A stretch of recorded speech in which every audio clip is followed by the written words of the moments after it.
Salut à vous toutes et à vous tous dans une nouvelle vidéo où on va aborder les unités et leur paramétrage sur AutoCAD. Avant toute chose, avant de voir comment trouver, paramétrer et utiliser les outils pour les unités dans AutoCAD, permettez-moi de faire un préambule pour le système d'unités utilisé sur AutoCAD. Donc, on en a plusieurs, mais les deux qui sont les plus importants sont le système métrique et le système impérial. Je m'explique là-dessus. Donc, tout le monde sait ce que c'est que le système métrique. C'est le système qu'on utilise le mètre avec ses subdivisions, que ce soit centimètres, millimètres, décimètres, kilomètres, et ainsi de suite. Par contre, il y a un deuxième système qui s'appelle le système impérial. C'est le système qui utilise le pouce et les pieds. Donc, la différence entre les deux, c'est que notre système métrique, il est basé sur le 10. C'est un système au dixième. Par contre, le système impérial, il est au 1/12e. Donc, il est divisé par 12. Si on prend à titre d'exemple un pouce, le pouce en longueur, il est équivalent à 2,54 cm ou 25,4 mm. Le pouce lui-même, il est la subdivision de ce qu'on appelle le pied. Donc là, j'ai un pouce. Si je vais élargir mon affichage, 1 pouce, 2 pouces, 3 pouces, ainsi de suite, jusqu'à ce que j'arrive à 12 pouces. Le tout de cette longueur va me donner un pied. Un pied est égal à 12 pouces. Un pouce est égal à 2,54 cm. À vous de faire maintenant la conversion. On a ici l'échelle des valeurs. On peut trouver un coefficient de conversion. Donc, 1 pouce égale 2,54. Le pied, on vient de voir que la subdivision de ce dernier, c'est le pouce. Sur un pied, on a 12 pouces. Maintenant, quelles sont les subdivisions de 1 pouce? Le pouce, tout dépend dans quelle spécialité on est. C'est comme le métrique, on peut être dans le domaine de l'ingénierie, de la mécanique, donc dans le cas de certaines pièces métalliques, on est dans les subdivisions du millimètre, tellement c'est précis, mais une fois qu'on est dans un autre domaine tel que la construction, on peut aller à 1/8, par exemple. Pour la coupe des vitrages, on peut aller jusqu'à 1/16. Et rarement qu'on va aller dans le 1/32. C'est une subdivision qui est trop petite et trop précise. Donc, revenons à notre pouce. On a la plus grande subdivision, c'est le 1/2. Donc, on peut l'écrire comme ça. Voici l'écriture de fraction, c'est 1/2 pouce. Ou on a l'écriture, ce qu'on appelle décimale. Donc, c'est vrai que sur AutoCAD, vous allez voir que c'est ça le décimal, mais il se peut qu'il y ait une écriture décimale pour l'impérial. Donc, on peut l'écrire 1/2, on peut écrire 0,5. Revenons à ces unités du pouce. On a dit que la plus petite dans le domaine de la construction, souvent c'est le 1/8, et dans certains cas, on peut aller jusqu'à 1/16 de pouce. Donc, si on prend ce 1/16 là, on divise le 1 par 16, ça nous donne 0,0652. Le 1/8, c'est le 2 fois 1/16. Donc, 1/16 plus 1/16, cette valeur-là, c'est 1/16 plus 1/16, ça nous donne 1/8. 0, ou 0,0625, ça en donne 0,125. Le 3/16, c'est 3 fois 16, et ainsi de suite. Maintenant, une fois arrivé au 1/4, pourquoi là, on va essayer de faciliter la lecture et l'écriture de ces subdivisions. Le 1/4, tout compte fait, soit c'est 2 fois 1/8, donc 1/8 et 1/8, ça nous donne 1/4 de pouce, soit c'est 4 fois le 1/16. Et 4 sur 16, on va simplifier le dénominateur, donc ça nous donne 1/4 de pouce. et ainsi de suite. Dès qu'on dépasse le 1 quart, on va juste rajouter un 16e. On a dit que le 1 quart, tout compte fait, 1 quart, 1 16, 2 16, 3 16, 4 16. Si on rajoute un 16e, ça nous donne 5 16e. Donc, c'est ça l'astuce à retenir. Juste la valeur qui va après de 1 quart, c'est le 5 16e. Le 1 quart, c'est équivalent à 4 16e. Mieux que ça, si on raisonne par 1 huitième, le 1 quart, c'est 2 huitièmes. Donc, la prochaine valeur du huitième, juste après le 1 quart, on a dit que le 1 quart, c'est 2 huitièmes. Donc, ça doit être le 3 huitièmes. L'autre valeur qui vient ici, le demi, on peut la lire de plusieurs manières. Si on raisonne par le 16e pour comprendre où est-ce que ça se situe, cette valeur. On a un demi. Par rapport au 16, ça dit quoi? Ça dit que le dénominateur et le nominateur. Donc, celui d'en haut, il est la moitié de celui en bas. Ça veut dire que, concernant les 16e en bas, si je vais mettre 16, ça dit que le haut, c'est un 8. 8 16e, c'est ça, un demi-pouce. 8 16e, automatiquement, juste la valeur d'avant, c'est 7 16e. La valeur d'après, c'est 9 16e. On va toujours simplifier par rapport à une unité qu'on utilise. Maintenant, si on est dans le huitième, et c'est toujours le cas, donc 1 demi, c'est l'équivalent à 4 sur 8, 4 huitièmes. Donc la valeur au huitième, juste avant, c'est 3 huitièmes. La valeur au huitième après le 1 demi-pouce, c'est le 5 huitièmes. Donc ça, on l'a vu jusqu'à cette moitié ici. Ça peut s'appliquer pour le reste. Le 3 quarts de pouce, donc c'est 1 quart et 1 quart. Ça nous donne 3 quarts. Si je rajoute 1 quart, ça me donne 1 pouce. Donc, par analogie, si je raisonne par les huitièmes, juste au chantier, on me dit que 3 quarts, rajoute-y 1 huitième. Donc, pourquoi c'est 7 huitièmes juste après le 3 quarts? Parce que j'ai ici 6 huitièmes, si je simplifie. Donc, 6 huitièmes, la valeur simplifiée, c'est 3 quarts.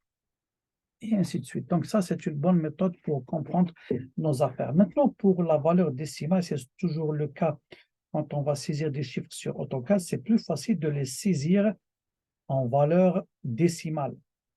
Si je vais saisir un huitième, ça prend un peu du temps. Faire 1, je vais mettre le slash, je mets le 8. Des fois, c'est un pied, c'est un pouce. Si je mets le tiret entre les deux, ça devient un peu compliqué. Mais si je vais mettre directement 0,125, il me donne une longueur ou il me donne une ligne de longueur de 1 huitième. Donc aussi, il y a des astuces comment retenir ces chiffres-là. Tel que, à titre d'exemple, je prends en considération 1 huitième, c'est 0,125. Donc, automatiquement, le 1 quart, c'est 2 fois 0,125. Ça me donne 0,25. Le 1 demi, c'est 0,5. Le 3 quarts, c'est 0,75. Donc, dès que je connais soit le 1 huitième ou le 1 16e, ça va être juste un multiple de cette valeur-là. Et toujours comme préambule, il faut retenir le principe de base du cercle trigonométrique. C'est un élément important qui va être utilisé sur AutoCAD, pas dans tous les cas de figure, mais il est utile de savoir quel est le sens positif qu'on va utiliser. Le sens, bien sûr, il va être arbitraire. À vous de choisir le sens positif. Dans la trigonométrie ou dans la géométrie, on a deux sens. Il y a le sens, le SAH, c'est le sens anti-horaire. Donc, généralement, c'est ça le sens positif dans AutoCAD. Si je prends cette ligne et je la fais une rotation vers ce sens de 90 degrés, ça va me faire, je fais rotation, j'écris 90 degrés sans donner un signe positif ou négatif, la ligne va faire une rotation dans ce sens. Mais si je choisis une ligne, je lui donne une rotation avec une valeur angulaire de moins 90 degrés, ça va être dans ce sens-là. Mais c'est très important, ça c'est dans la rotation, c'est très important. Donc pour définir le cercle trigonométrique, on a toujours ici le 0 de départ. Là, on va choisir un 0. Aussi, ça c'est très important. Vous allez voir par analogie sur AutoCAD que le 0 correspond à un point cardinal. qui est là, l'est. Donc, est, 0 degré, c'est le départ. Le nord, c'est le 90 degrés. Et je vais suivre ce sens positif. Je vais me mettre ici à l'ouest, c'est 180 degrés, c'est pi sur 2. Ça dépend si je suis en radian ou en degrés. Donc, je continue mon cheminement dans ce sens-là. Une fois que j'arrive ici, à titre d'exemple, maintenant pour mieux vous expliquer les choses, je peux dire, je peux faire une rotation de une valeur positive de 270 degrés. Ma ligne va tourner jusque là, elle va s'arrêter ici, ou la même ligne que j'ai ici, je vais lui donner un angle de rotation de moins 90 degrés. Ça va être égal à plus 270 degrés. Encore une fois, c'est pour ça que je vous ai dit à vous de choisir le sens arbitraire que vous voulez. Si vous voyez que tout le long ici, tout ce parcours est trop long, allez-y prendre ici moins 45 degrés, vous allez être ici dans cette portion au milieu de cet angle ici.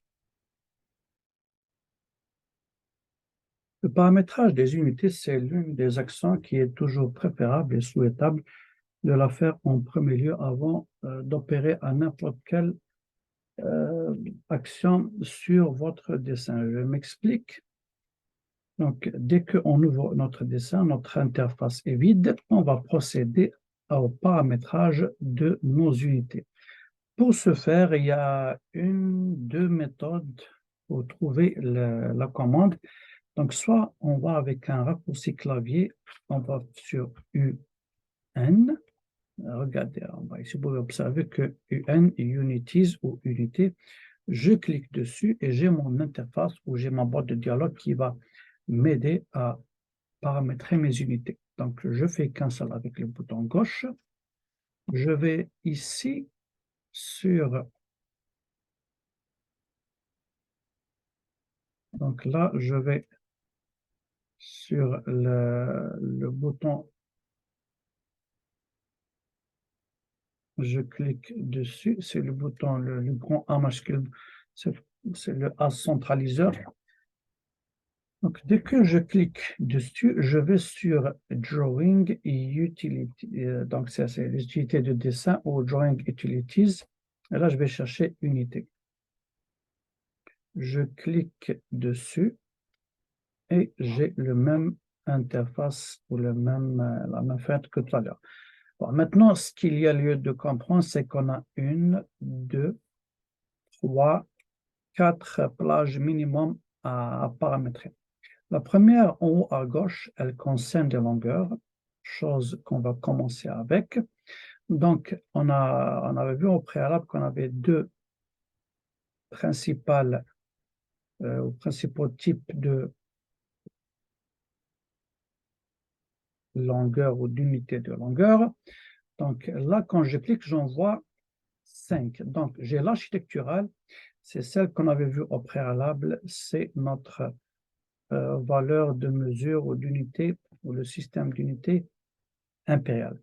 Le décimal, c'est vrai que les noms changent, mais à la fin, le décimal, c'est votre système métrique. L'engineering, c'est, on va voir tous les aperçus ingénieriques, fractionnels et scientifiques. Tout ce qui est fractionnel, par exemple, ça va être sous forme de fraction, scientifique sous forme d'exponentielle. Et là, l'engineering, c'est en quelque sorte une forme décimale de notre système impérial. Je m'explique. Là, vous êtes sur décimal, vous avez ici un aperçu. Donc, vous avez 1,5, 2 points. Donc, ça, c'est pour le système de coordonnées. Donc, il y a le point qui est le système, qui est le séparateur de décimal. Vous avez la virgule qui est le séparateur des coordonnées, que ce soit X, Y ou Z. En bas, c'est les coordonnées polaires qu'on va voir plus tard. Donc, si je vais ici à décimal, j'ai mon aperçu. Maintenant, pour mieux comprendre l'architectural, je clique dessus. Regardez comment l'aperçu va changer. Donc, j'ai 1 et après 1 demi et 2 guillemets. Ça veut dire quoi? Ça veut dire que le premier 1 sur cette écriture, pour faire une bonne lecture de cette écriture, le 1 c'est le pied. Ce qui vient après, c'est les pouces. La même chose ici.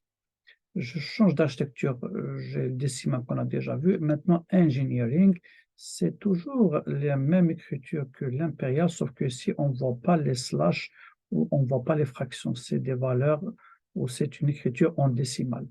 Mais ça ne court pas les rues, ce n'est pas vraiment l'unité que vous allez utiliser couramment.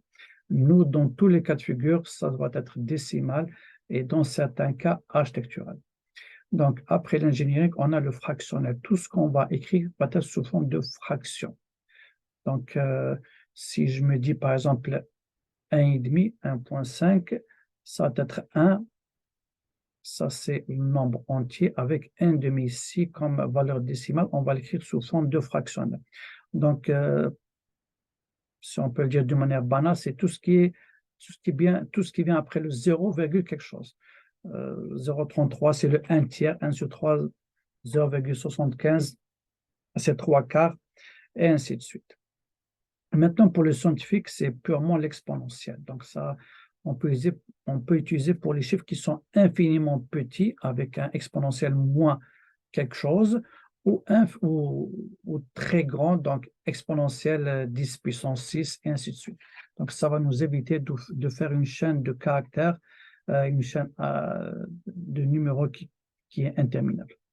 Donc, on a vu ici, quand on choisit, on a notre aperçu. Maintenant, que choisir et comment le paramétrer? Donc, on va commencer à titre d'exemple par le décimal. Si je choisis le décimal, qui est souvent le cas pour nos dessins. Donc, une fois que j'ai fait décimal, j'ai ici la précision. Très important détail. Donc, je clique sur la petite flèche avec le bouton gauche. Vous voyez que je vais de 0 jusqu'à, je pense, 8 ou 7 chiffres après la virgule. Donc, bien sûr, ici, la précision, c'est tout dépend du domaine dans lequel vous êtes en train d'exercer ou de produire votre dessin. Si on est dans le domaine de mécanique et tout se fait en millimètres, donc il n'y a pas de subdivision de millimètres, c'est 25 millimètres. D'accord? Donc là, on la laisse à 0. D'accord? Là, par exemple, chaque fois on avance dans la précision. Si on est dans le domaine de l'arpentage, la topographie, on prend toutes les décimaux, que ce soit pour le calcul des angles, les gisements. Comme ça, on peut garantir une bonne fermeture de polygone et l'erreur sera vraiment minime. Nous, dans notre cas, puisqu'on va travailler la plupart du temps en mètres, on va prendre 2 chiffres après la virgule. Donc ça, c'est dans le cas où on va choisir le décimal. Je vais cliquer ici, on va voir par exemple l'architecture. Donc là, on rentre dans le domaine du système impérial. Bon, pour la précision, rappelez-vous bien tout à l'heure ce qu'on avait dit, on est souvent dans le domaine de la construction, le génie civil, le bâtiment sur le 1/8. Le 1/8, vous pouvez faire vos petits calculs. On a vu que 1 cm, plutôt 1 pouce est égal à 2,54 cm, c'est 25 mm. Donc après le 1/8 n'est pas très loin du millimètre. Et là, regardez, on peut aller jusqu'à 1/120, 1/200. Ça, c'est vraiment des valeurs trop petites. C'est le nano, c'est le millième d'un millimètre. Ça dépend dans quelle spécialité vous êtes en train de faire votre dessin. Tous les autres ne sont pas vraiment c'est pas vraiment le cas de vos dessins, mais on peut voir ici si on va à fractionnel ou engineering. Là, c'est la même chose que tout à l'heure, c'est à quelle valeur de précision vous voulez aller, que ce soit ici pour vos pouces ou vos pieds. Là, je vais aller à scientifique. Regardez, à chaque fois, ça change. Donc, ça, c'est exponentiel moins 1, exponentiel. Ça montre, regardez combien de zéros je mets. Et c'est toujours c'est combien de chiffres qu'on va mettre après la virgule. Donc, ce n'est pas le chiffre entier, mais ce qui vient après la virgule. Donc, vous allez vous situer dans le décimal avec 2 chiffres après la virgule si vous êtes dans le cas de la construction ou le bâtiment. Donc, maintenant, autre chose plus importante que ça, on a ici ces affaires d'unité. Donc, bien sûr, si on est dans le décimal, on va chercher une subdivision ou une unité qui est compatible avec le décimal ou le métrique, comme par exemple le millimètre, le centimètre, le mètre. Croyez-moi, ça ne change rien dans votre configuration. Juste faites une chose, faites attention à une seule chose, c'est que si je prends à titre d'exemple, moi, le mètre, je valide. Je vais un peu anticiper les choses, mais pour mieux vous expliquer, et croyez-moi, pas mal d'anciens dans le domaine, ils font tous la même erreur quand je viens à l'impression. Ça, c'est quelque chose qu'on va voir plus tard. Quand je vais imprimer, très important pour l'échelle, lui, il va vous demander, alors, soit le millimètre, soit votre pouce. Ça, on va le voir en détail plus tard, mais juste, j'attire votre attention sur ce détail-là. Quelle que soit l'unité que vous allez prendre, lui, sur l'impression, il va vous demander 1 millimètre est égal à combien sur le papier. Donc là, il faut toujours vous rappeler que si vous êtes sur votre mètre, vous avez mis mètre par exemple, il faut juste faire comme ça, 1000. Si vous avez mis du centimètre, vous êtes censé aller en nombre de zéros par rapport à l'unité que vous avez choisie.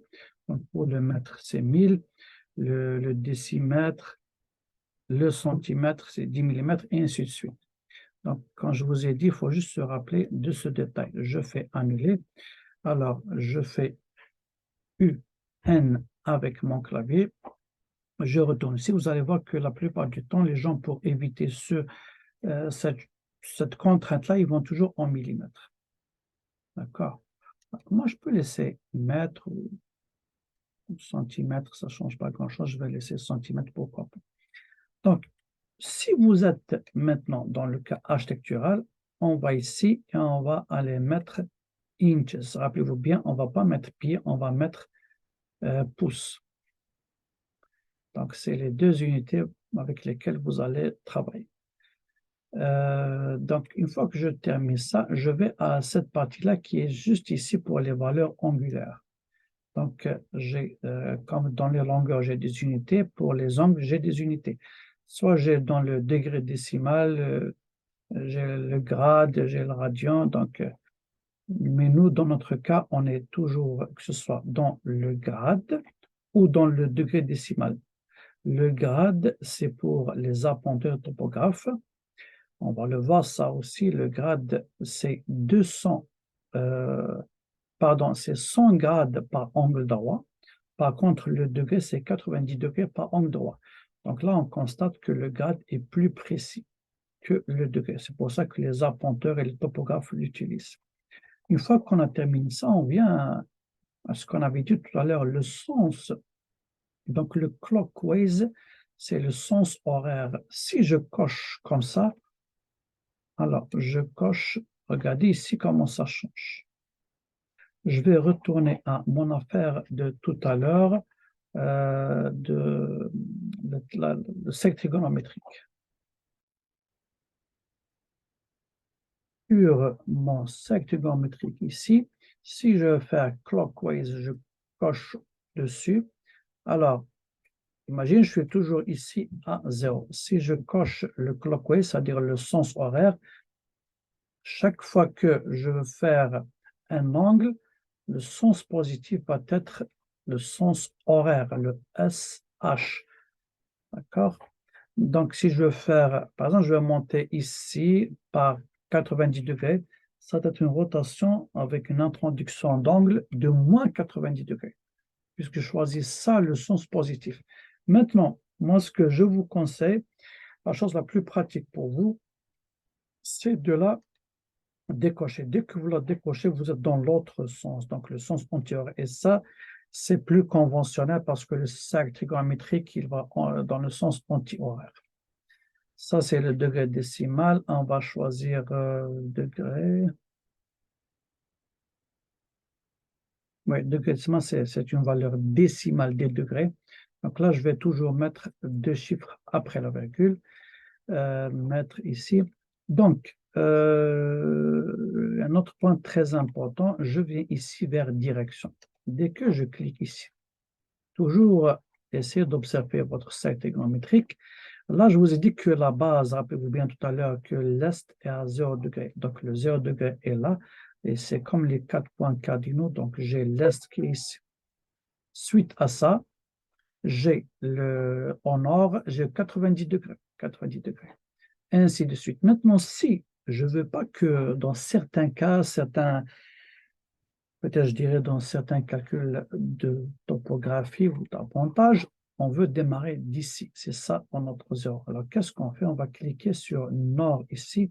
Donc, tout va changer à partir de ce point-là, ça va être le 0. Et ainsi de suite. Chaque fois que je veux changer, je tourne, regardez ici, il m'affiche une valeur. Donc, ça veut dire que là, je vais ainsi à 180, qui est ici, c'est ça qui va être mon 0.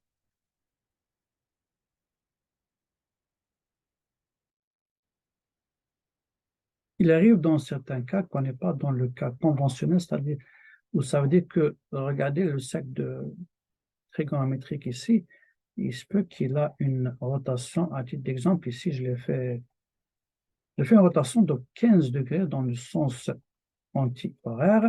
Donc là, tout ça ne tient plus la route. Donc là, parce que j'ai des angles droits, c'est une manière orthogonale de schématiser le positionnement de mes 4 points cardinaux. Là, les 4 points cardinaux ont un angle. Donc, dans ce cas-là, je vais expliquer que ça ne marche plus. Ça, je viens ici sur Order ou Autre pour ceux qui sont en version française. Je clique dessus. Soit je vais introduire la valeur que j'ai ici, dont je connais, c'est 15 degrés. Mais si je ne la connais pas, je vais la faire extraire d'une manière graphique. Pour ce faire, je clique avec le bouton gauche sur Angle. Là, je viens choisir un point de départ ou le point central et je clique sur l'extrémité de ma ligne ici. Je clique dessus, lui, il va m'afficher, il me calcule automatiquement l'angle. Donc, c'est un 15 degrés. Donc là, si je valide, tous mes calculs vont se baser sur ça. Moi, je vais faire cancel. D'accord. Là, je pense que j'ai bien paramétré mes affaires. Je fais OK. Et je termine. Bon, maintenant, pour comprendre cette affaire, c'est vrai que tout le monde peut me dire oui, on a paramétré, mais réellement, ça donne quoi? Très bonne question. Là, si je vais prendre une ligne, je clique sur un premier point. Regardez la longueur qui s'affiche ici, 200, 400. D'accord? Donc, ça, c'est en métrique. Si je fais échappe avec le clavier de ma souris, je reviens sur mes unités UN. Là, au lieu du métrique et du décimal, du métrique, oui, je fais architecture. Comme ça, rapidement, sans aller dans le profond paramétrage, je fais OK. Oui. Donc là, je vais faire ma ligne. Dès que je clique, regardez ce qui m'affiche maintenant. 4 pieds et 4 pouces et demi. Donc là, c'est ça la différence. Donc si je veux introduire une distance en système impérial, c'est comme ça. Si je veux la changer, je retourne le bouton droit, Recent Input, je vais sur les unités. Je vais mettre maintenant, à titre d'exemple, bon, je vais faire décimal, c'est le plus utilisé. Je fais OK. Là, je fais une deuxième ligne. Je clique, regardez, il retourne au système décimal. C'est aussi simple que ça. Un troisième point avant de terminer, si je veux faire une ligne comme ça, j'ai déjà une ligne ici, c'est 2,54 cm. Maintenant, vous allez sur ces trois lignes ici, vous pouvez aller chercher ici unité et crochet dessus. Ils sont là. Donc, regardez bien vers, essayez d'observer ici, décimal. Dès que je clique, ça disparaît. Je reclique, ça apparaît. Donc, quand ça a une coche comme ça apparaît. OK. Maintenant, il y a un très bel outil que vous pouvez utiliser à chaque fois pour calculer ou mesurer quelque chose rapidement sur votre écran. Donc, c'est des mesures qui ne vont pas apparaître dans l'impression, mais juste pour vous guider sur votre écran seulement. Je vais ici sur mesurer, je clique sur la flèche, la règle ici. Je clique sur un premier point, je clique sur un deuxième point. Donc là, il me donne 1200. OK. C'est de changer de fichier. Je vais ici. Oui. Je clique dessus. Je viens de là jusqu'à ici. Ça me donne 2,5. D'accord? Pourquoi? Parce que là, j'ai fait à base du décimal 1 pouce. On a rappelé au bien, on a dit 2,54. Je viens maintenant regarder architectural. Je clique sur décimal. Toutes les unités que je vais prendre maintenant, ça va être en décimal. Je clique, Je vais jusqu'à ici, c'est 2,54. Regardez, bon, ça n'apparaît pas bien, mais là, c'est 2,54.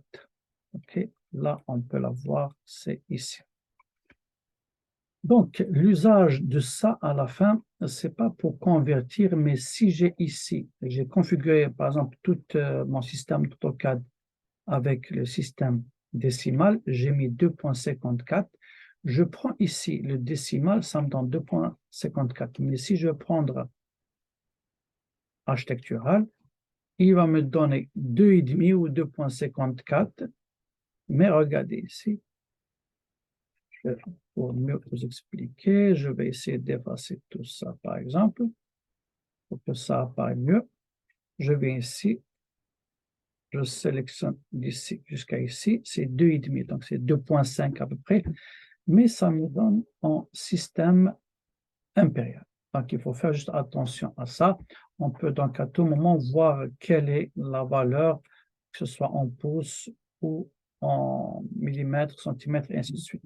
Merci pour votre attention et à la prochaine vidéo.